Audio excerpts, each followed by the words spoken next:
Hello, everybody, and welcome back to our continuing coverage of Stairway to the Stars here in Las Vegas, Nevada. We are here with Anthony of Fabric to the Universe.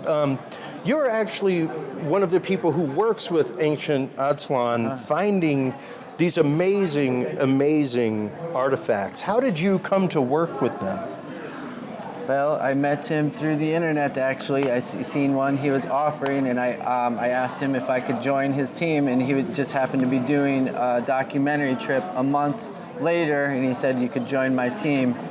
For $3,000, you could learn everything about this, meet my connections, and go to the portal and actually find these things. I couldn't believe it. I didn't think it was real. I was like, I cannot believe this. And I dreamt about it all night, and in less than 12 hours I sent him the money. I just met him over the internet, and I sent him the money, and I did all the preparation work I could, to get ready to go join this team. Was this something that you were already studying, or? Yes, I had studied. I was obsessed with crop circles prior, and I did art installations for 6 years. I built this traveling temple, and I brought it to 33 different festivals. People could sit inside of it, and it changed colors, and it was geometry and crop circle based. And I brought it to 33 festivals over 6 years of time, and then. I loved making art. I did it for the ancestors. I used to do a lot of DMT, actually. So the DMT spirit world kind of guided me to do that. And so eventually I wasn't doing for myself. Like, I was doing too much for the spirit world, I feel like, and I was giving myself out to these festivals, trying to provide a sacred place for people to go into a night and become friends, and magic things would happen. And but eventually I became in debt, and I had to stop making art, what I love to do. And for 2 years, I got back, I focused on myself and got back to my life. And then he popped up into my life. And then once I went there and I met him at the hotel, and I touched one of these stones for the first time, and it just activated me. And so after that trip, when I got home, the first thing I did, I wanted to make art. Just art, and I've been making art for 5 years ever since. Beautiful. And I have dozens and dozens of masterpieces. This is an example of one that I did. This is off the centerpiece of a UFO, and this is the sun. They're honoring the sun. And this is a star traveler, and he's giving him the knowledge of the earth to plant the seeds of humanity. Wow. And this is just an example of one of the paintings I did recently. And incredible. I like to take them from the ancient and then put them into the future, how I would see them in their natural habitat. This is the light language that is seen on a lot of the stones. Some refer to them as ideograms, and they tell the story of that piece in particular. And I like to put it in art form so people could see it. Yeah, absolutely. And, much like the artifacts themselves, it is the art that is conveying the message. Right, Once again, it's not like you have to be able to read or understand the language on it to understand what the piece is about. Right. And I actually consider the greatest art teachers I've ever had in my life. Just being around them and being around their art has inspired me so much and opened up my pineal gland and the possibilities to art.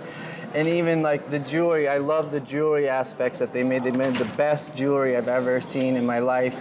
And even modern day jewelers haven't even thought of some of the concepts that the jewelry that we're seeing. So I like to replicate the jewelry and wear the jewelry, and I cast them out of silver, beautiful. For people to wear to represent their artwork, because they put holes in all their jewelry as if they were meant to be worn in the future, like they wanted people to wear them. Interesting. So I figured I'd honor them by letting people have the opportunity to try and wear them to see if that does something for them. Yeah. Similar to the way people wear crosses and absolutely, things, absolutely, yeah.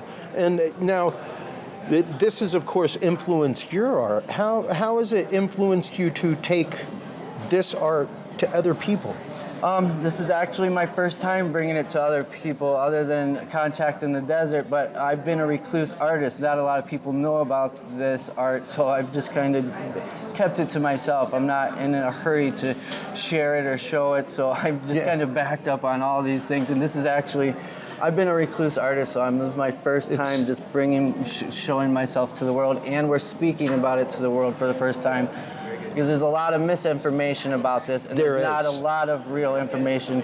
We've actually been there several times, and my friend Josh is the most knowledgeable on this subject. He's been there a lot longer, more than I have. And, what are some of the things that you've learned from the artifacts as you've been examining them and really deep diving into them over the last few years?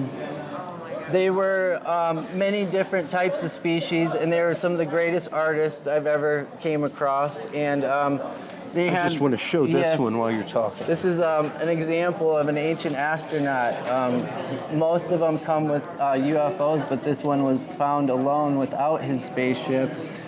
And he is just the perfect representation of what we call an ancient astronaut.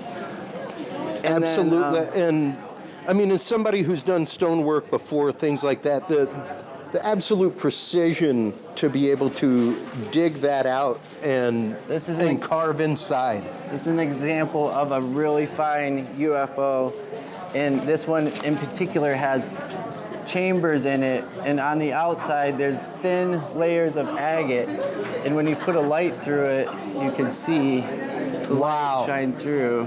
Wow. The chambers, and this one almost is representative of what E.T. the movie's ship has. It has these little ridges around it, kind of like E.T. had on his ship. That is so absolutely amazing. And once again, the detail in these carvings, the detail in this stuff is absolutely amazing, folks. It is gorgeous, gorgeous work. And once again, to see motifs from various cultures around the world represented in this is absolutely phenomenal. Oh, here is another example of a UFO. This is sort of like what Stephen Greer would consider the sport model. Right. It's a solid piece. You usually see depictions of 5 agate inlays on them. And then here it's like, there's a depiction of like, you can fly this inside your mind. You can go anywhere, is what I'm getting from this symbol here. And there's a lot to learn from these UFOs, and depictions of star maps and coordinates and other solar systems, or where they came from, the mechanics of UFOs, all found on the insides of these carved and symbolism. And the fact that some of these UFOs actually are partial and open up and have a tiny being inside of them is so absolutely awesome. Oh, here's one right here. Here's an example of one where the lid comes off and there's a little being in there. Sometimes there's families of 4 or 5, or sometimes there'll be a mummy in the middle with 2 beings looking over it, and I think that means they came to rescue that being and bring it back to their home planet out of respect. They didn't want their family members being found here on Earth at a later time. No being left behind. Yeah, so we see a lot of depictions of that, of them coming and getting their family members and bringing them back, because they once came here.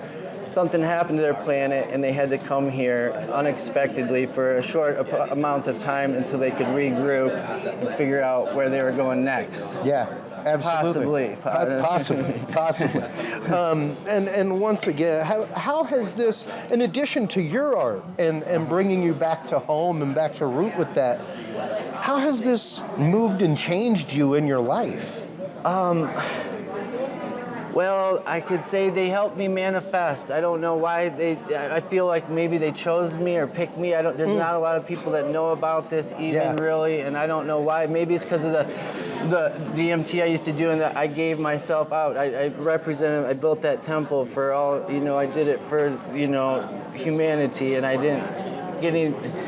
didn't know what I was getting out of that until I got into this. Maybe that was my reward for giving myself all those years. And they're like, here, look at this. And then my mind is blown every day. For 5 years, imagine like a child getting shown flashcards. I get shown flashcards every other day of these symbols.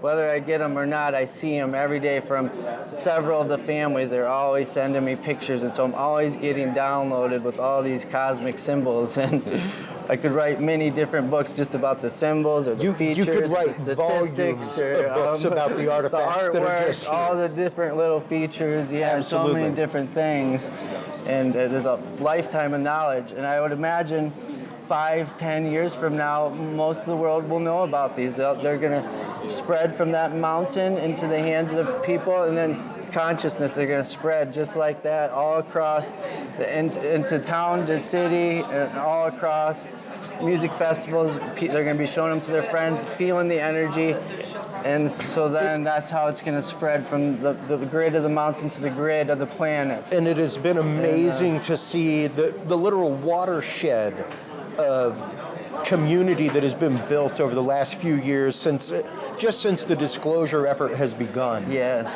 The conversations that have been open, the cross-community conversations Yes. between paranormal, cryptids, UFO, UAP. Yes. It's phenomenal to Yes. see the ties between all of these phenomena. It is. And to see that artifacts like these help tie them all together. They do. They really do tie it together. Everything I've seen on Ancient Aliens, I've pretty much watched every Ancient Aliens episode religiously, and I see every little episode. There's something about these that these could tie together everything. I believe.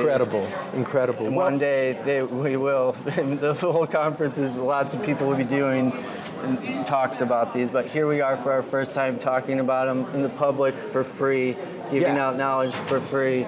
Yeah. Here at Stairway to the Stars on 11/11. Exactly. And I started my journey, I just want to show you this, on 11/11/11, 12 years ago today. Wow. So at Star Knowledge Conference, and I was a recluse artist then, and I put my art out just like I did now. It was just crop circles and sacred geometry. I didn't know about artifacts, but from here I am 12 years, from the Cuyahoga Pyramid to the Luxor Pyramid. It's a monumental moment for me in my spiritual journey. Well, it's obvious that this stuff has changed you and moved you in very special ways, and it's always beautiful to me whenever I find any artist that comes back home to what they do. Yes, it took me a long time I was a recluse musician for a long time, and just in the last year, I've been making therapy music for 20 years.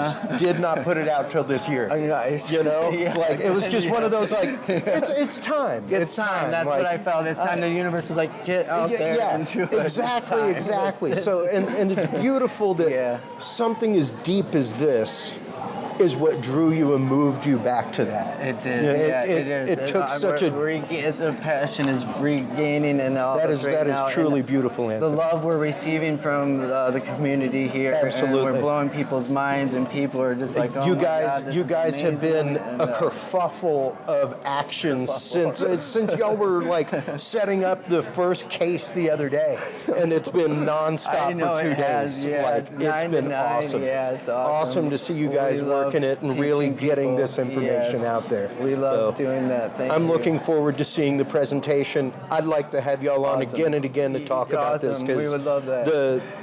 the information locked in these stones is so absolutely amazing. It's great. Anthony, let everybody know where they can go to follow your art, where they can go to keep up with everything that is Anthony. All right. I'm on Fabric of the Universe on Instagram, Anthony Mickel on Facebook, and I'm unlocking the secrets of the universe. And I'll be posting more about my art soon here. Awesome.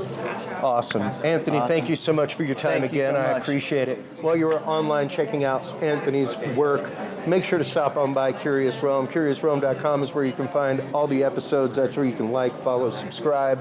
That's where you can find all of the books and films from our guests. Stay tuned through these breaks, everybody. We will be back right after this with more coverage from Stairway to the Stars right here in Las Vegas, Nevada. Stay tuned.